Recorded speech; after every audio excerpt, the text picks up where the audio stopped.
Hi everyone. I have a great lesson for you today.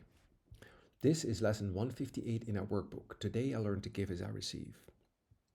And the beauty of this lesson is it's such a beautiful expose of the unreality of time, of the idea that there is a plan for your awakening, of the idea that what seems to be occurring to you now has already occurred. All right. And let's read it. Let's see how he expresses the paradox, if you will, of eternal life. The paradox that this is over in reality, but it seems to be occurring to you now in time. Listen to this. What has been given you? The knowledge that you are a mind, in mind, and purely mind. Sinless forever, wholly unafraid, because you were created out of love. That's been given you. You can't lose that. He's going to say you can't lose this knowledge because it's what you are. It's the knowledge by which you live. Everything lives by that knowledge. You can't lose it because how can you possibly lose the knowledge of what you are? Right? So it says here, nor have you left your source, remaining as you were created. This was given you as knowledge which you cannot lose. It was given as well to every living thing, for by that knowledge only does it live. Now, I love it. You've received all of this. Right? Everyone knows this. Whether he remembers it or not, everyone knows it. Knowledge has nothing to do with what apparently you now remember. He says, no one who walks the world but has received it, it is not the knowledge which you give, for that is what creation gave. All this cannot be learned. You cannot learn what you are. You cannot learn that knowledge. It's what you are.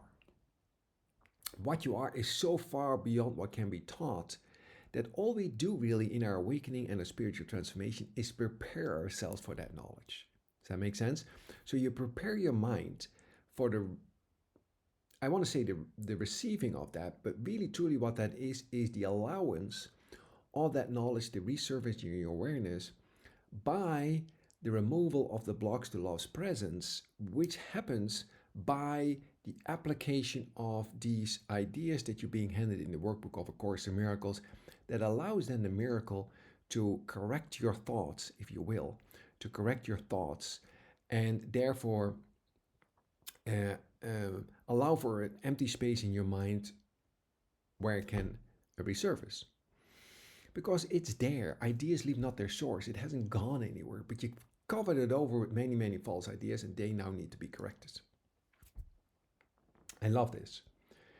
The revelation that the Father and the Son are one will come in time to every mind, yet is that time determined by the mind itself, not taught. It can be taught, right? It's it it's determined by you. And yet what seems to be happening in time, the revelation that the Father and Son are one, that time has been set already because what? It has already occurred. You got to think of this as being over. This is the way you woke up. It's already happened. You're just mentally reviewing what went by. The time is set already, yet it appears to be quite arbitrary. However, there is no step along the road that anyone takes but by chance. There is no chance in the plan of God, right? The plan is written. Now, it seems to be that you have no free will there, but remember how he expresses that in the beginning of A Course in Miracles. He says, free will doesn't mean that you can establish the curriculum. It only means that you can accept what you would like at a given time. Right? Free will has nothing to do that you can determine what is true and what isn't true. Right? But it does allow you to, well, you can delay if you like. Yet many of us, right, have noticed that delaying your awakening, generally speaking, is painful.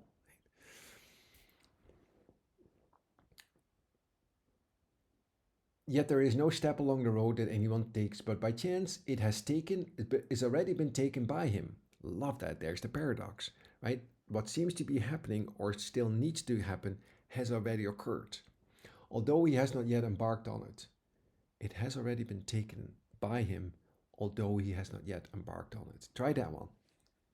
There's the paradox, right?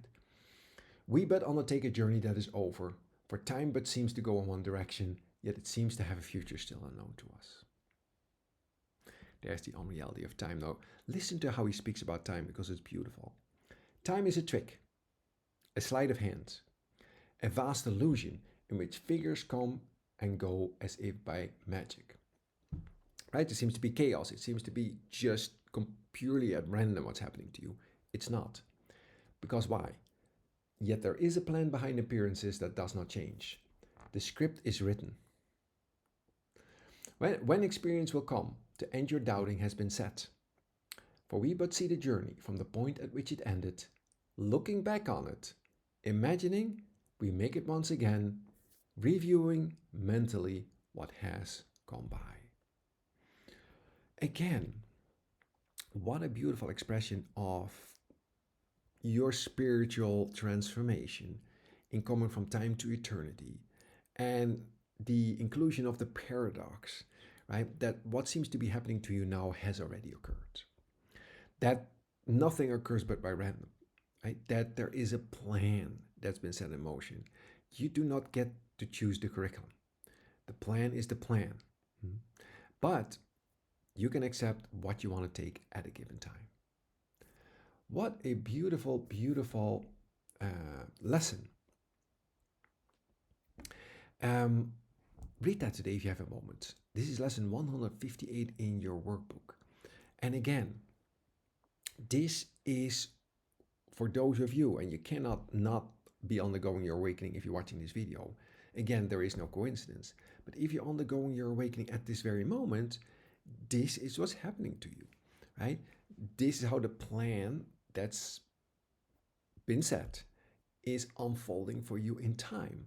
And everything that happens to you is not at random. It's exactly what needs to be occurring, although some of it you may not like, but that's just your judgment of it, that it's in truth it's meaningless, right? But it's for you to learn, right? Everything is a lesson that you're supposed to be learning. Correct? And even the things that you really don't like or that seems to be hard and are lessons for you. And those are often the moments when you can make your greatest progress, because it's at those moments that you really are looking for a solution, because something is happening to you that's really challenging, and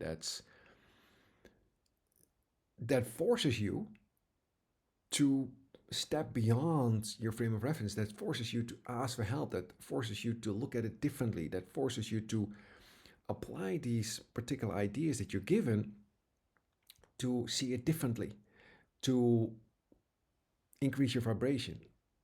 I mean, there's many ways you can express that, but that's always the invitation. It's at the time when you're pretty comfortable and pretty gratified by,